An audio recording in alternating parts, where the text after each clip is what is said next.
for one of my favorite things they've ever done, which is they wrapped the Cybertruck like a Toyota Tundra in, as this article calls, troll wrap. Now, the interesting thing that made me choose this article over the other ones that were just showing the pictures basically is they think that this is to hide the panel gaps. Now, if you don't know, well, Teslas are built well. The quality and panel gaps is a separate topic and always has been, especially on the first 100,000 off a lot of them off the line. They have to make a lot before it gets better.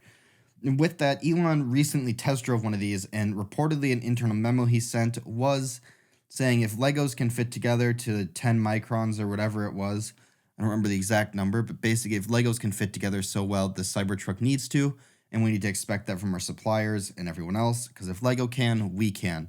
Even though this is an entirely different product because it's metal and way bigger and way more parts. But with that said, on a truck that doesn't have curves and is all sharp edges, panel gaps that start small at one end end up being huge on the other end, and it will be extremely noticeable on a vehicle like this.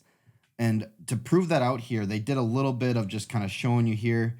And you can see actually if you zoom in, it's a little hard to tell if it's stickers or not, but it does look like there's some weird gaps here. Just look at the edge of the truck here where the back comes down and the tailgate meets. There's a pretty big gap in between like the edge of the tailgate and the truck itself. Just one example there. And then you can see here on the hood especially. Now, if that's not just, this could just be bad rap. These pictures are horrible to make claims like this from. But if that gap is really as big as it looks between the hood and the side of the truck as well, that is actually a pretty bad panel gap, in my opinion. Now, I would guess if they're this close to shipping and they've announced that it's going to happen at the end of this quarter, basically end of September most likely, that this will be mostly ironed out by then, or it at least doesn't affect the functionality of the vehicle. That said, you're starting at 40K truck might not look like it started at 40K. Interesting to see though, because this is going to be one of the few vehicles out there that is going to be hard to manufacture like this and keep the tolerances so perfect from the get-go. Because especially with how the event went, if you just think about how the event went when they smashed the glass, if there's tolerance issues on stuff like that, that possibility becomes even greater. And again, it's a little hard to tell here because I'm just going to show you one more on this picture here, but look at just how the wrap lines up here. It doesn't look great, but that might just be how the wrap looks. Again, that could just be how the wrap looks a little bit.